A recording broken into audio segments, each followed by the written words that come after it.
The candles were already lit when I sat down, tiny flames shivering against the picture window and the late June sky.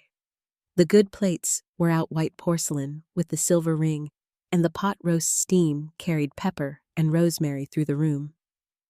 My mother poured wine with the cheerful precision she uses on holidays, her bracelets clinking as if the evening needed applause.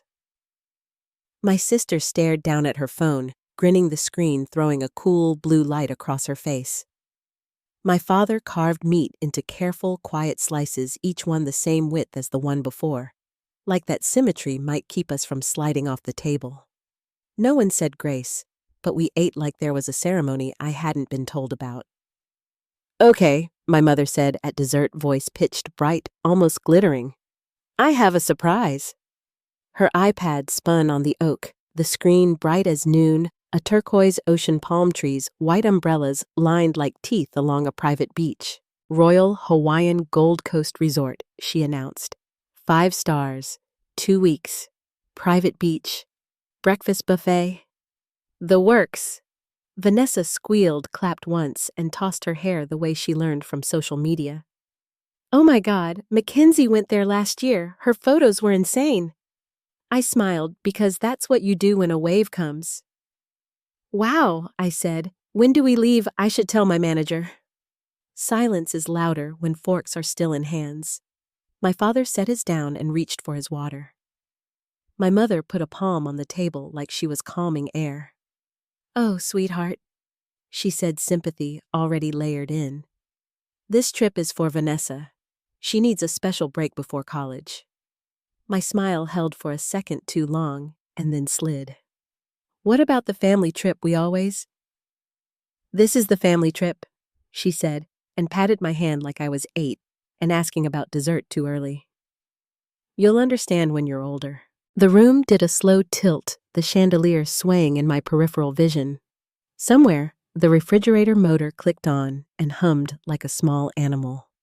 Vanessa had already opened the resort's amenities page, listing sunrise yoga and cooking classes as if she were reading my mother a poem. My father inspected the rim of his dessert plate, tracing the silver band with his thumb, and didn't look up. "Before I go on, tell me where you're listening from, down in the comments. And if this is stirring an old bruise, if you've ever felt like the extra chair at your own family table, hit the like button and share this with someone who'll understand. Make sure you're subscribed so you don't miss what comes next." But to understand how that dinner changed the air in my lungs, you need to know where it began. I'm Lenora.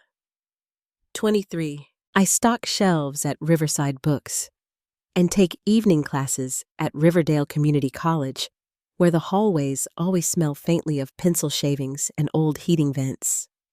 My week is split between register shifts and lecture notes, bus schedules, and a Toyota that rattles when it idles. My friends at the bookstore think I'm reliable, which is the kind of compliment that sounds like a beige sweater. I wear it anyway. At home, reliability was a language with only one fluent speaker. When I was 6, Vanessa came home wrapped in a pink blanket while my bedroom got painted practical beige. That was fine. I liked the light better with it. When I was 16, I got a planner and a talk about college applications. When Vanessa turned 16, a photography team arrived with ring lights and props, and the driveway filled with laughter and the smell of curling iron spray. I tutored her in math while my own AP calculus waited at the edge of my desk. We moved my recital for her soccer tournament, and later, we moved my day off so I could drive her to an audition. I got good at moving. There are different kinds of love in a house. Some of them are quiet. Some of them are embarrassingly loud. My mother favors the kind with banners and monograms.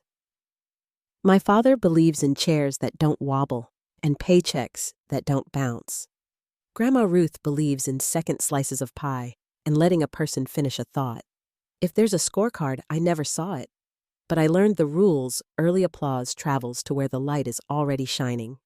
I worked extra shifts this spring, sliding paperbacks and hardcovers into brown bags, saving $800 in a white envelope I kept inside a hollow cookbook on my top shelf. We always do a trip, even a small one, Myrtle Beach last year, with the laminated menus and hurricane glass souvenir cups. I thought if I helped, maybe this time I'd be part of the choosing. I made a little deck on my laptop, cheap flights, budget hotels, a cabin that looked out on a lake so still it could have been holding its breath. I pictured us hiking short trails, drinking coffee on a porch as the sun climbed the trees. So when the iPad turned and the ocean flashed its perfect teeth, I was surprised, but not against it. I could be excited for the thing I hadn't picked.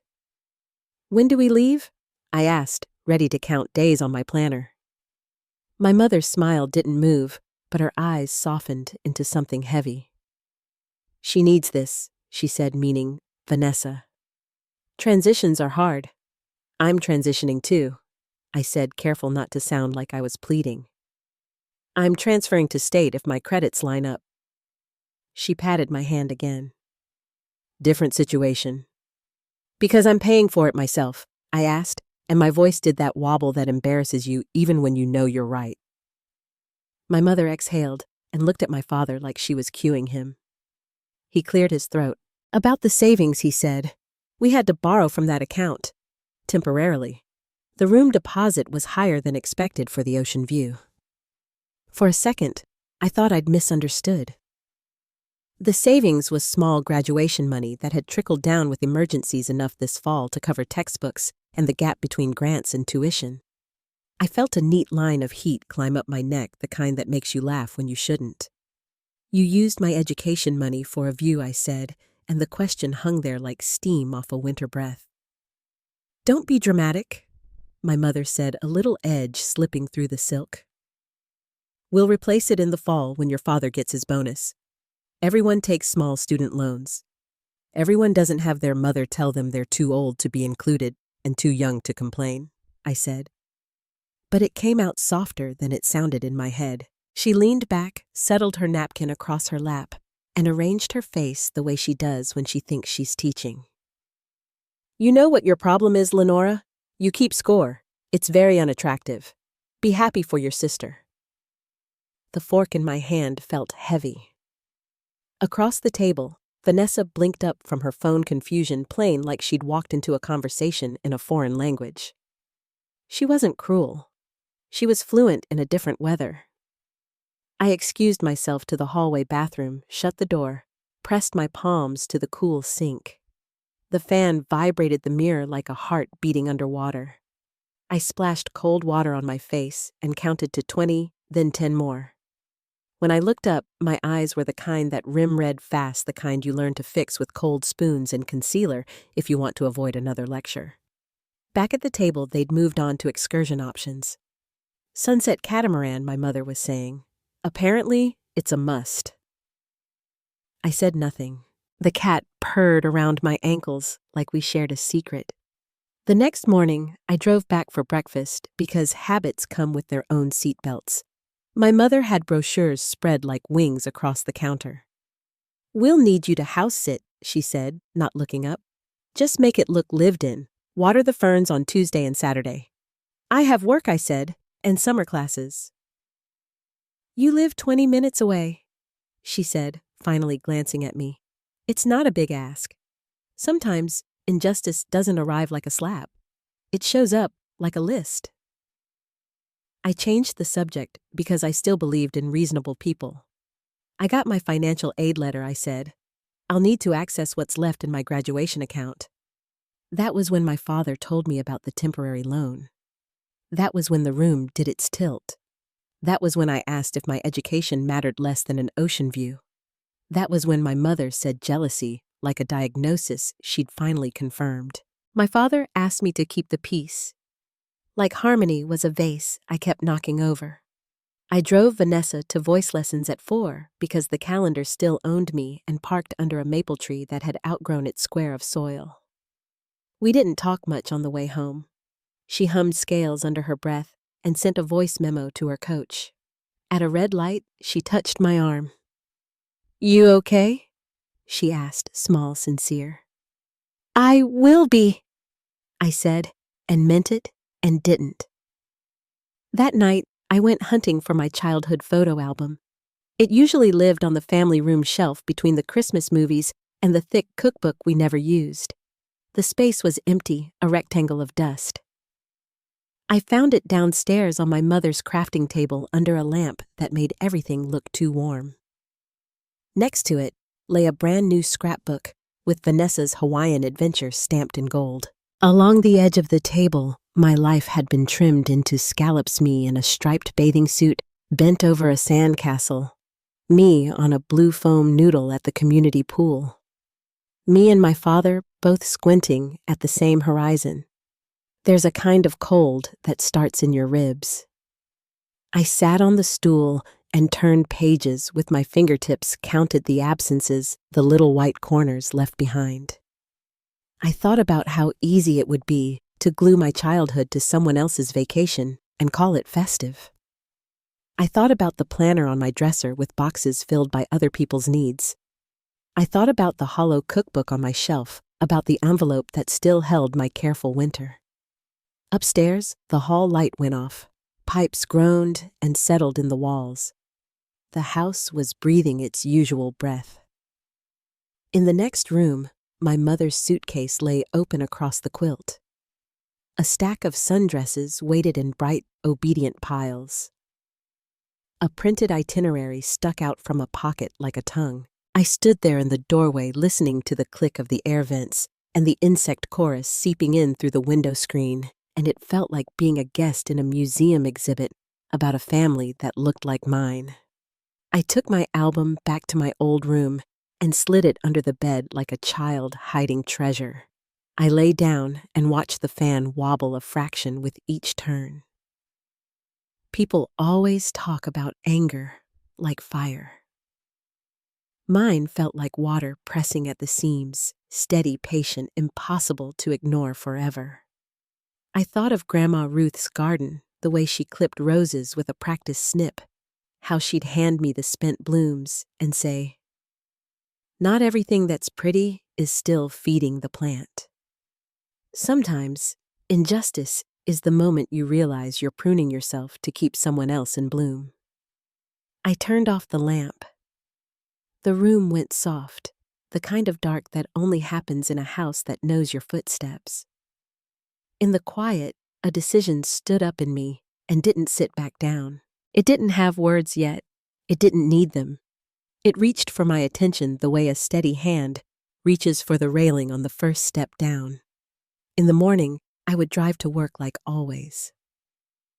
I would smile at customers and restock the summer reads table. I would check my phone on my break and answer no one.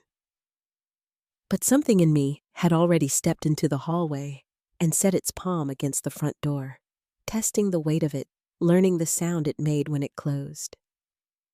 And in that small, private sound, a hinge, a latch, a breath. I felt the house tilt back to level just for a heartbeat, as if somewhere far out past the porch light, the horizon I'd been squinting at finally knew my name. The next morning began like most others, coffee dripping in the corner of my small kitchen, rain tapping on the narrow window above the sink. I stood there in my bookstore apron, holding the mug in both hands, watching the steam rise as if it could tell me what to do next. Nothing about the house had changed, but something in me had. The quiet didn't feel peaceful anymore. It felt like standing in a room after someone has spoken a truth you can't take back. At work, the hum of the register and the soft chatter of customers usually calmed me. That day, it only reminded me how often I'd chosen calm over confrontation. My manager, Diane, asked if I was doing all right. I said yes because explaining the real answer would have taken too long. Between shelving displays, I checked my phone out of habit. A single text from my mother glared back at me, just a list of house-sitting reminders and the code to the alarm. I stared at it for a while before locking the screen again. After my shift, I stopped by Grandma Ruth's nursing home. Her window faced the courtyard where 2 nurses were bringing in potted geraniums from the rain. She smiled when I walked in, her gray hair pinned in the same tidy bun she'd worn for as long as I could remember. I brought her her favorite oatmeal cookies from the bakery down the street. "They're leaving tomorrow," I told her, setting the box on her table. She gave a slow nod. And you? I sat down, folding my hands in my lap. I'll watch the house like she asked. But after that, I don't think I can keep doing this. Grandma leaned back in her chair, her eyes steady on mine. You don't have to explain it to me, Lenny. Some doors don't close themselves. You have to walk out and pull them shut. Her words settled in my chest like a stone finding the bottom of a pond. She reached into her bedside drawer and handed me a small envelope. Inside was a folded note and a stack of bills neatly counted. It's for you, she said. Don't argue. Just use it when the moment feels right. I didn't open it right away. I just pressed it against my palm, knowing what it meant. When I got back to my apartment that night, I opened my laptop and typed in a single word: escape. What came up first was a list of travel sites, then jobs, then city guides. I scrolled through maps like someone studying constellations looking for a point of direction. Portland caught my eye. I'd never been, but I'd read enough about it to imagine the soft drizzle, the bookstores, the slower rhythm. A place where no one knew me and no one would ask why I wasn't more like my sister. By midnight, I'd sent an email to the manager of another branch of our bookstore chain asking if they had openings. It felt reckless, but also like air after years of holding my breath. The next few days blurred together. My parents packed for their trip, moving through the house like they were preparing for a celebration. I played along, folding towels, making lists, and nodding when they spoke. Every thank you from my mother landed like punctuation in a sentence I was already rewriting. On Friday afternoon, she pressed a set of keys into my hand.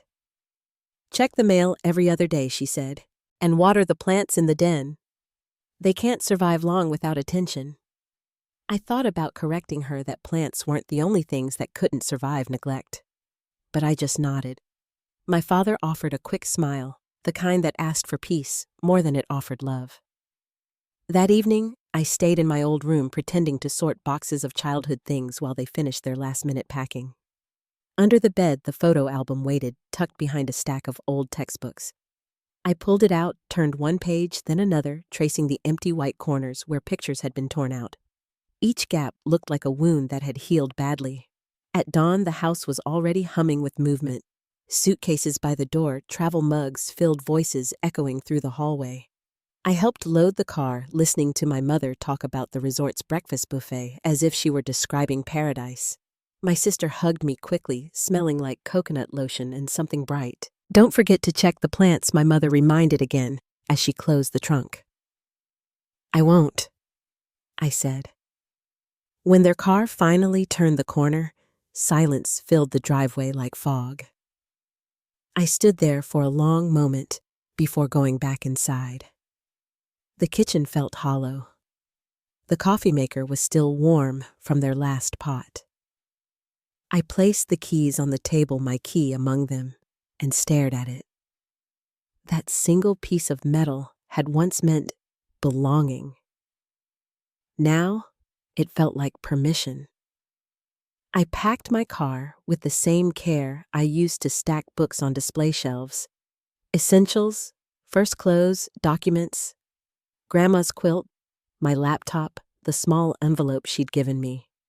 Then a few keepsakes, the photo album, a mug from the bookstore, a single paperback I'd loved since high school. Everything else I left behind. By noon, I was on the road, the highway stretching west under a sky that couldn't decide if it wanted to rain. I drove in silence, the sound of the tires on wet asphalt steady and rhythmic. The miles slid by the landscape, shifting from farmland to forested hills. Somewhere near the state line, the clouds broke and sunlight spilled across the road like a signpost I'd been waiting for. That night, I reached Portland. The air smelled faintly of rain and coffee grounds, and the streets glowed gold under the streetlights. The address Olivia, the teacher I'd found online, had sent me led to a modest brick apartment building with flower boxes under the windows. When she opened the door, she smiled in a way that made the exhaustion lift a little. Long drive, she asked. 10 hours, I said, managing a small laugh. Then no unpacking tonight, she decided. Come in, I'll make tea. Her apartment was warm, filled with the kind of calm that doesn't need to be announced. My room was small, but clean, with a bed already made and a desk under the window. I sat down on the edge of it, listening to the rain start again outside, and realized I wasn't afraid. Not of being alone, not of what came next. In the morning, I called the bookstore. Diane had already forwarded my information, and their manager, Patrick, agreed to meet for an interview the following week. The pieces began to fit together with a quiet precision that felt almost supernatural. Over the next few days, I walked the neighborhood, learning the bus routes, the coffee shops, the rhythm of people who weren't rushing to impress anyone. I called Grandma Ruth from a payphone 2 blocks from the apartment, my voice shaking when she answered. I'm safe, I told her. That's all I needed to hear, she said softly. Take your time, Linny. They'll learn their lessons without you. Her words carried the weight of something final yet freeing. I hung up, staring at the gray sky, the city breathing quietly around me. A week later, I stood behind a new counter in a new bookstore. Patrick introduced me to the staff, Julian, a literature student with ink on his hands, and Marissa, who ran the children's section and always smelled faintly of vanilla. The first time I saw my name on the schedule board, I had to look twice. It was such a small thing, but it felt like proof that I existed somewhere outside the margins of my family. That night, I unpacked my last box and placed the photo album on the shelf spine facing out. It no longer felt like evidence of what was taken. It felt like something I'd carried forward. Days slipped into weeks, and with each sunrise, I felt myself stretch into the space my family had always kept small. I learned how quiet could mean comfort instead of loneliness. I started walking to a nearby park after work, where the air smelled like cedar and the path curved gently toward the river. Sometimes I imagined Grandma sitting beside me on the bench, nodding, saying, "See, you were always meant for more than survival." Then one evening, after closing up the bookstore, I turned on my old phone for the first time since leaving. The screen lit up with missed calls and messages, dozens of them. My mother's tone shifting from anger to worry. My father's from confusion to apology. Vanessa's messages were different. Short, hesitant, asking if I was all right. I didn't respond that night. I let the phone sit on the table beside my mug, the glow fading to black. For the first time, silence didn't feel like neglect. It felt like control.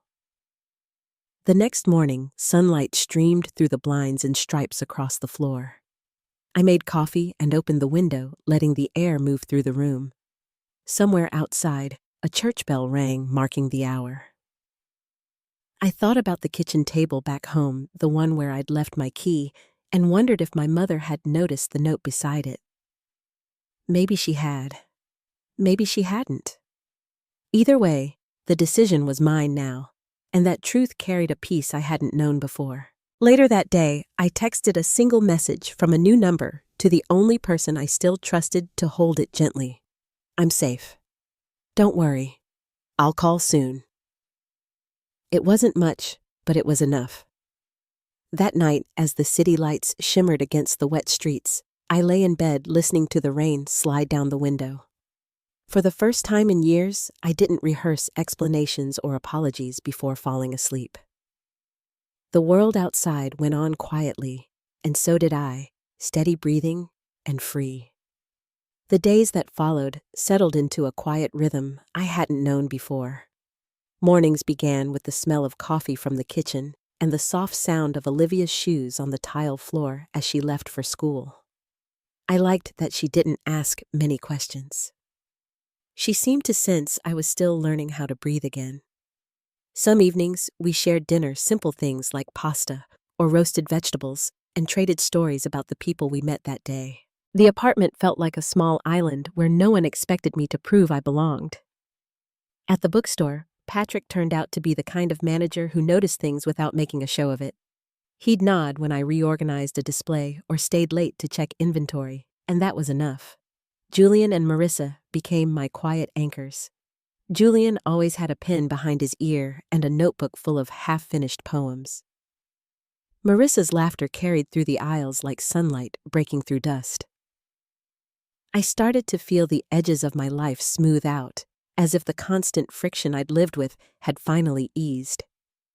By the second week, my body stopped flinching at the sound of incoming messages. My phone still lit up sometimes new voicemails, more missed calls, but I didn't open them. Instead, I let the sound fade into the background, replaced by the steady rhythm of the bookstore's front doorbell.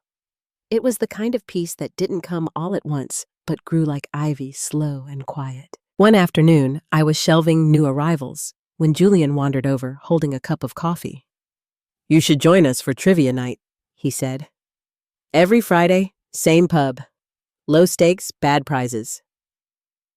"I'm terrible at trivia," I said, smiling a little. "That's the point," he replied. "Nobody goes to win." So I went. The place was dimly lit, full of mismatched tables and the smell of fries. I sat between Julian and Marissa, letting their easy chatter carry me along. When the host read a question about 19th century literature, Julian nudged me. "You probably know this one. Emily Dickinson." I answered without thinking, and the table erupted with cheers that felt larger than the moment deserved. But something about that small, ridiculous victory stayed with me. It had been years since I'd felt seen for something simple and good. Later, walking home under a drizzle, I realized I wasn't looking over my shoulder anymore. The city lights blurred in the wet pavement, and for the first time in years, I didn't feel like I was escaping something. I was just moving forward. Still, there were nights when old habits found me. Sometimes I'd wake before dawn, heart racing, expecting a text or a demand waiting in the dark.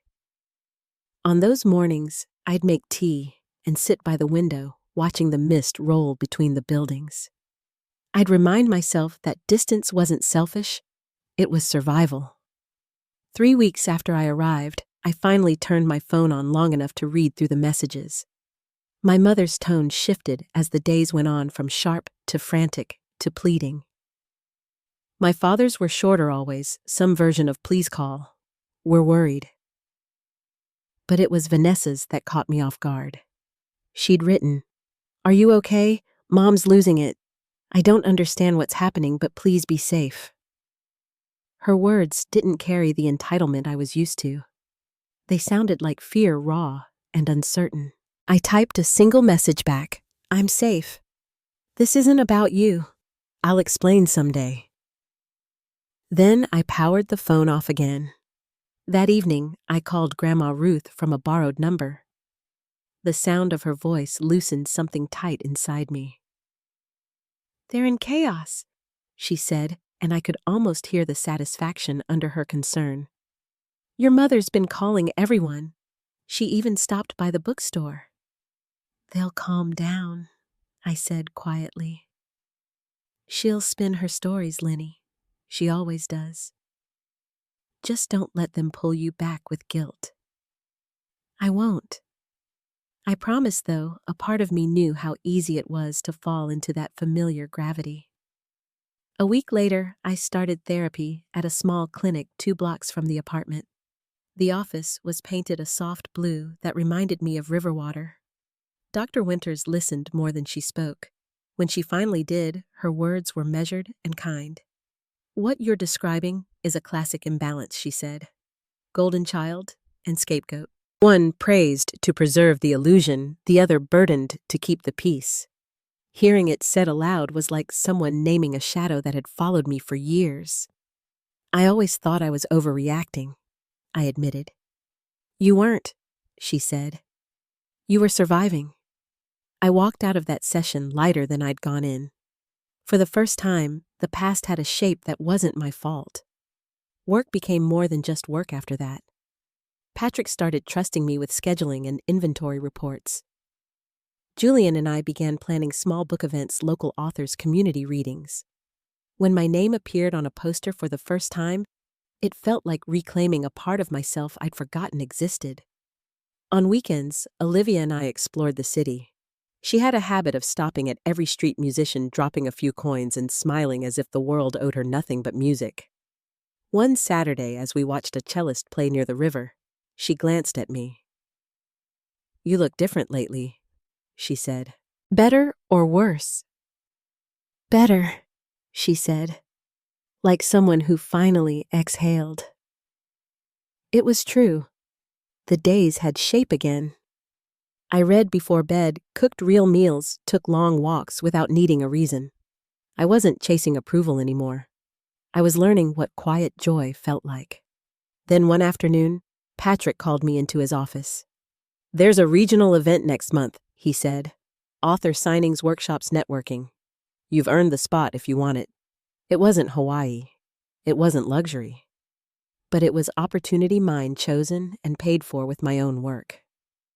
I said yes, without hesitation. That night, I walked along the river, the sky streaked pink and gold. Somewhere behind me, church bells marked the hour. I thought about the years I'd spent waiting for recognition that would never come, and how I'd mistaken endurance for loyalty. The city hummed around me, buses braking, people laughing, from a cafe terrace, the low drone of traffic.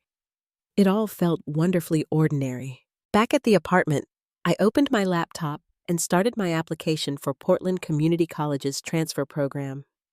My fingers hesitated for only a second before typing my name. It looked different on the screen, not small or apologetic. Just mine. When I told Grandma Ruth the news during our next call, she let out a delighted laugh. "I knew you'd find your way, Lenny. Sometimes it just takes leaving the noise to hear your own voice again." Her words stayed with me. I wrote them on a sticky note and placed it above my desk. Find your own voice. A few nights later, I dreamed of the house I'd left, the beige walls, the closed doors, my mother's voice echoing through the hallway. But instead of fear, I felt distance. The dream ended with me walking out the front door, sunlight spilling across the porch. When I woke, my pillow was damp, but I was smiling. By the end of the month, my transfer was approved, and I received a modest scholarship for academic achievement. Patrick gave me a small raise, and I used the extra income to sign up for a writing class. Julian teased that I was becoming one of the creatives now, but his grin was proud. Every step forward felt like reclaiming inches of space that had been taken from me. Still, there were quiet evenings when the past tugged at me softly but persistent. I'd sit by the window, cup of tea in hand, wondering if they'd learned anything from my absence. I didn't know. I only knew that I wasn't waiting for an answer anymore. Late one night, I checked my email and found a message from Vanessa. The subject line was simple: "I miss you." She wrote about how different college was, how hard it was managing everything alone. She admitted she never realized how much I'd done for her.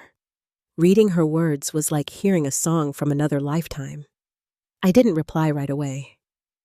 I let it rest in my inbox, its quiet apology waiting for me to be ready. When I finally responded, I kept it gentle. I told her I was doing well, that I hoped she was finding her footing too. I didn't mention the hurt or the years of imbalance. Some things don't need to be revisited to be understood. That night, as I turned off the lamp and the room settled into darkness, I felt the faint, steady rhythm of healing. It wasn't dramatic or loud. It was quiet and deliberate, like the turning of a page. Outside, rain whispered against the window. I thought of Grandma's words again, about leaving the noise behind, and realized she was right. The silence I'd feared for so long had become the space where I finally heard myself.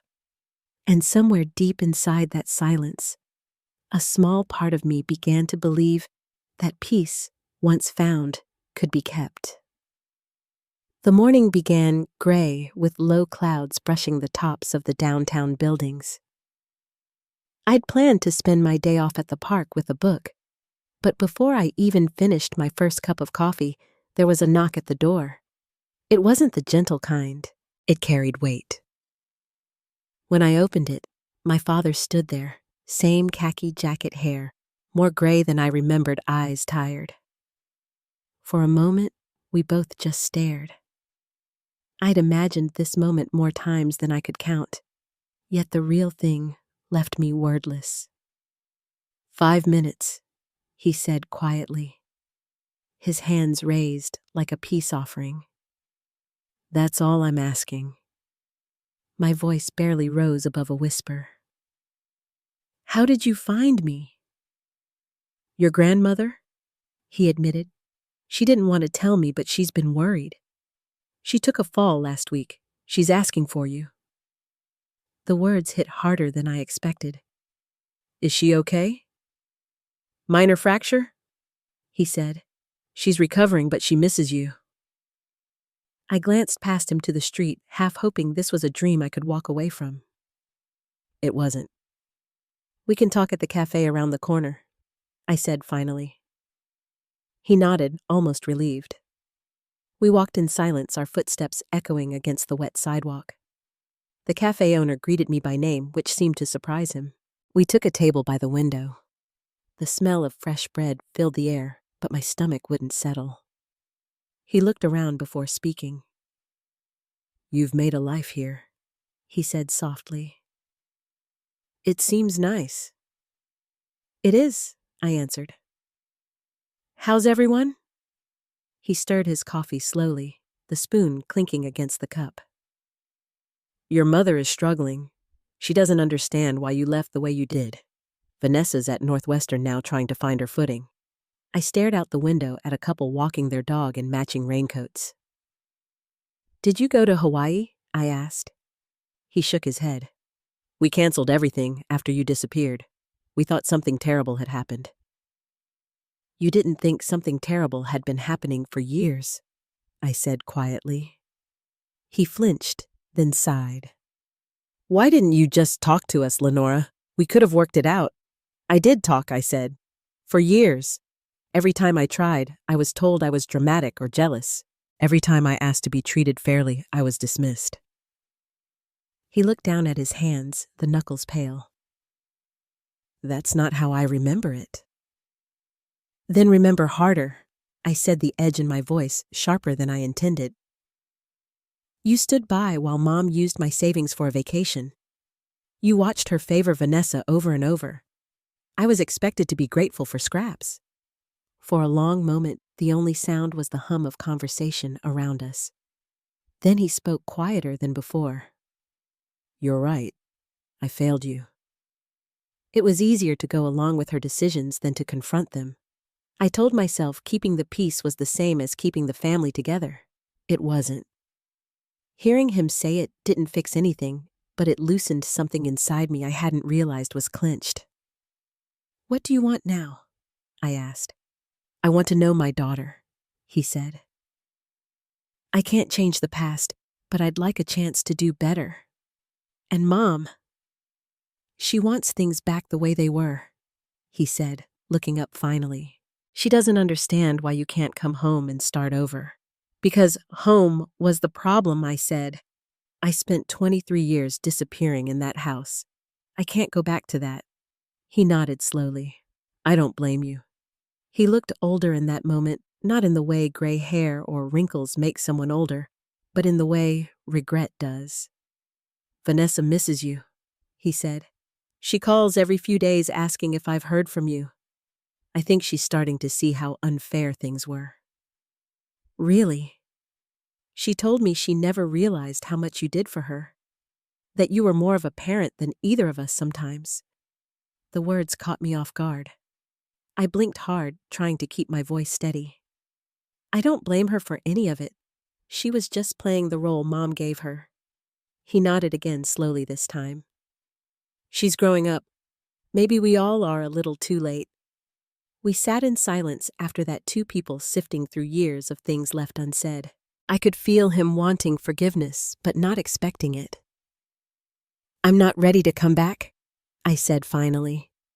But I don't want to erase you either. Maybe we can keep in touch on my terms. Texts, calls, slow steps. I'd like that, he said. When we stood to leave, he hesitated before reaching out. I thought he'd offer a handshake, but instead, he gave me an awkward, almost hesitant hug. His jacket smelled faintly of rain and aftershave. "Take care of yourself," he said. "I am," I answered. "That's the whole point." Watching him walk away felt like closing a book halfway through unfinished, but necessary. I didn't cry. I just sat there for a while, listening to the faint sound of the espresso machine and the rain against the window. That night, I called Grandma Ruth. She picked up after 2 rings.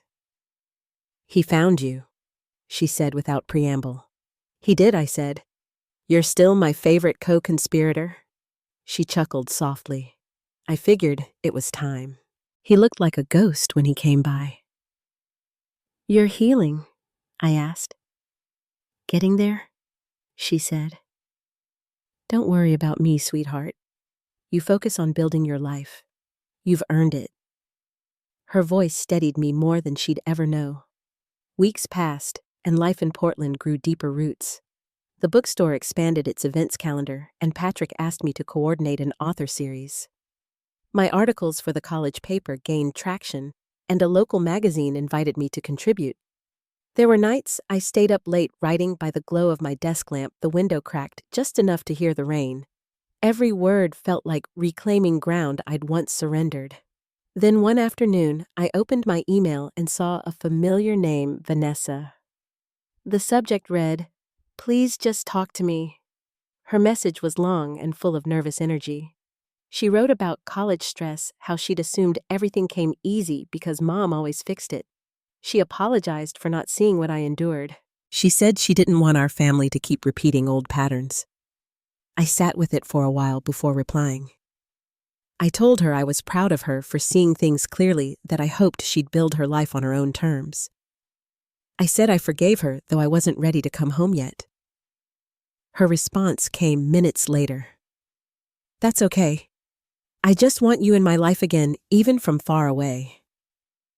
It was the first time in years her words made me smile without bitterness. Spring edged into early summer. The air smelled of rain and blooming jasmine, and my world felt both fragile and strong. My father texted occasionally short updates, photos of Grandma's garden, small attempts to bridge the gap. I answered when I could, leaving space where silence still needed to exist. Then one afternoon, a message came from him that stopped me cold. "Your mother wants to see you. Just a conversation, nothing else." I read it 3 times before replying. "Only if it's neutral ground." He suggested a restaurant halfway between Portland and home. I agreed, though every nerve in my body felt tight. When the day arrived, I drove through a stretch of countryside washed in soft light. At the restaurant, she was already seated by the window, posture, perfect, lipstick precise. She looked smaller somehow, but her presence still filled the space like perfume. "You look well," she said after a long pause. "Portland agrees with you." "It does," I said. We ordered food we barely touched, making polite conversation about the weather and traffic, until the silence between us became too heavy to ignore. Finally, she set her fork down. "I want you to come home, Lenora. This has gone on long enough." I breathed slowly, keeping my voice even. "This isn't about punishment, Mom. It's about boundaries. I built a life that's healthy for me." "And you weren't healthy at home," she said, the sharpness slipping through. "No," I said simply. "You may not have meant harm, but what you created hurt me. You made me invisible in my own family." She pressed her napkin against her lips. "I never loved Vanessa more than you." I believe that I said, "But you showed it differently." That difference became my entire childhood. She looked away, blinking fast. "So you're saying this is my fault?" "I'm saying it's not mine," I said softly. For a long time, she didn't speak. Then, in a voice that trembled just slightly, she said, "I never meant to make you feel less loved." It wasn't an apology, not yet, but it was something real. I nodded. "Intent doesn't erase impact," I said. She looked at me across the table, really looked maybe for the first time in years. "Do you plan to stay away forever?" "I plan to keep living the way I am," I said. "If we rebuild anything, it has to be on new terms." "What terms?" "Respect. No comparisons. No guilt." She exhaled the tension leaving her shoulders. "You're asking a lot." "I'm asking for the same thing I give you," I said quietly. "Dignity." We finished our meal in uneasy peace. When we stood to leave, she touched my arm lightly. "You've grown strong," she said, almost as if it surprised her. "I had to," I replied. Driving home, I felt neither triumph nor regret, just calm. For the first time, the past didn't trail behind me like an anchor. It followed quietly, smaller, as if it finally understood I wasn't coming back. When I reached my apartment, Olivia was in the kitchen humming over a pot of soup. "How'd it go?" she asked. "Better than I expected," I said. "Not perfect, but honest." She handed me a bowl and smiled. "That's a start." As I sat at the table, the rain began again, tapping softly against the window. I thought of Grandma Ruth of Vanessa, studying in her dorm of my father, trying in small ways to make things right. For the first time, the story of my family didn't feel like a wound. It felt like a lesson written on thin paper, fragile, but worth keeping. And as the rain deepened outside, I realized something quiet but certain. Sometimes justice isn't loud. Sometimes it's the steady sound of a door closing gently behind you and the peace that comes when you know it's staying closed. The rain that had started that evening never really stopped. It softened overnight into a steady mist that lingered over the city, washing the streets in silver light. By morning, the clouds had lifted, leaving the world rinsed and still. I sat by the window with my coffee, the mug warm against my palms, and watched the first sunlight catch on the rooftops across the street. It was the kind of quiet that doesn't ask anything of you, just lets you exist. It had been a week since my meeting with my mother. The conversation replayed in flashes her expression when she said she never meant to make me feel unloved, the way her voice trembled when she said goodbye. It hadn't fixed anything, but it had softened the edges of what was broken. I hadn't called her since, but I knew I would when I was ready. For now, silence was its own kind of grace. Olivia had left early for work, leaving a note on the counter in her looping handwriting. "Dinner's on me tonight," it read. "You've earned a good meal." I smiled at that, folding the paper neatly before tucking it into the jar where I kept other small kindnesses, movie tickets, birthday cards. The note Grandma had once written that said simply, "You are enough exactly as you are."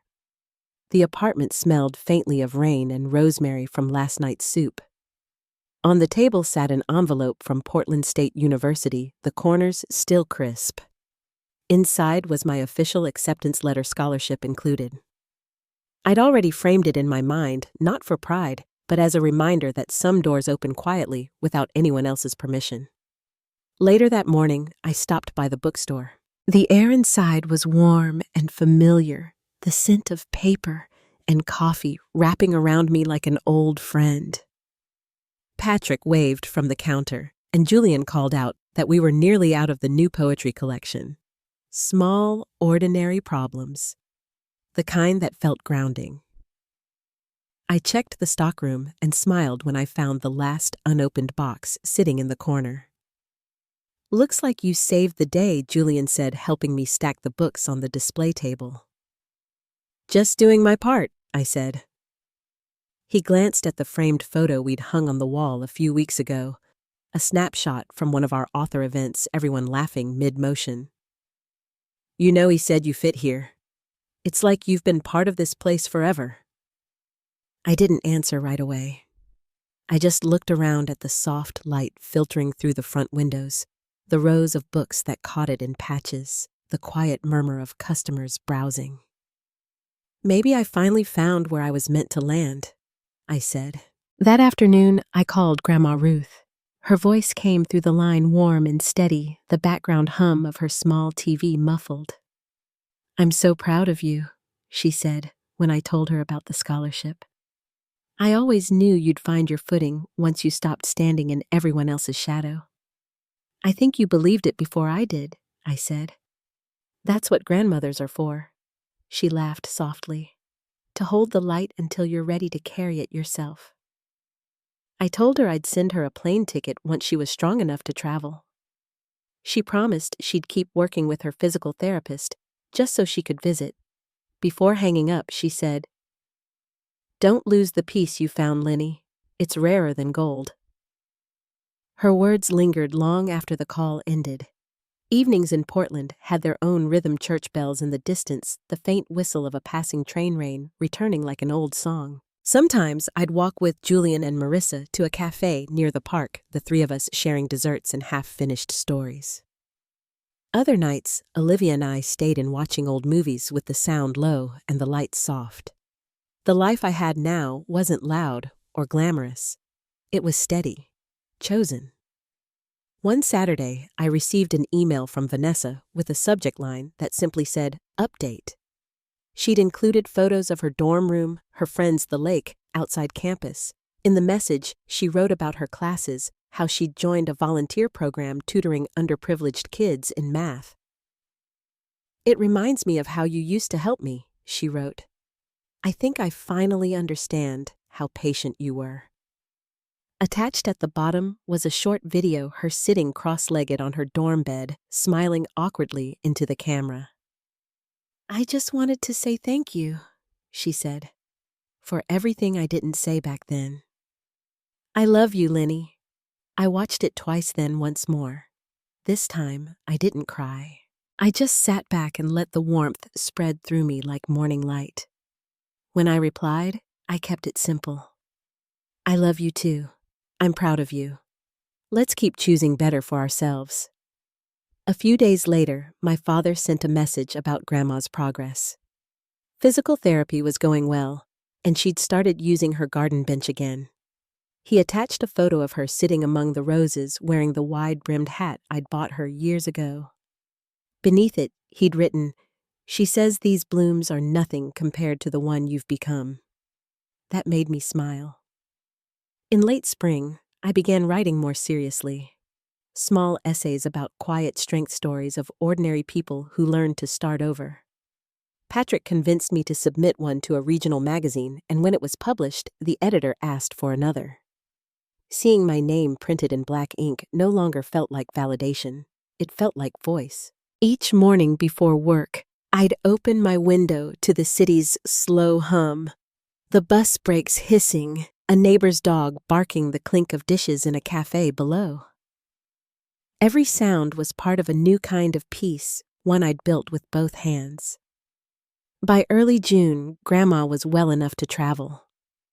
I met her at the train station with a bouquet of tulips and tears I didn't bother to hide. She walked slowly but steady, her cane tapping in rhythm with the platform boards. When she saw me, her eyes lit up, and she whispered, You did it, Lenny. You really did it. I brought her home to the apartment where Olivia had set out tea and scones. We sat together by the window watching the city lights flicker on as evening settled. The air smelled faintly of rain and baked sugar. Grandma reached for my hand and squeezed it. You know, she said your mother called me last week. She's been trying to change. Not fast, but she's trying. I know, I said softly. I can see it in her messages. She doesn't say much, but it feels different. She'll come around, Grandma said. Maybe not to who you need her to be, but close enough for peace. Peace. The word no longer felt foreign. It felt like home. After dinner, I walked Grandma to the guest room we'd prepared. She paused at the doorway looking at the small framed photo on the nightstand, her and me in her old garden hands covered in soil, laughing. "You've built a good life here," she said. "A kind one."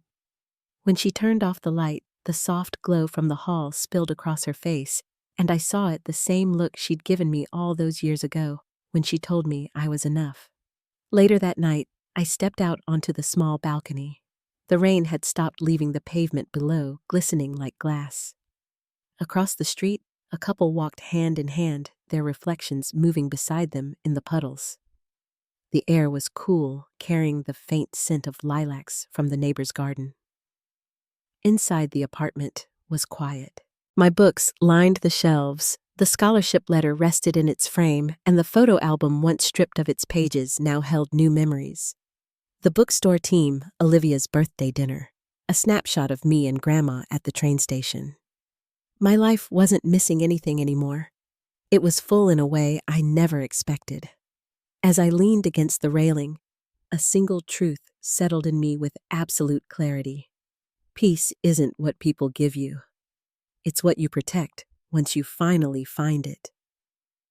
The city lights flickered in the distance, and I let the sound of the night settle around me, the steady pulse of a place that had become my own heartbeat.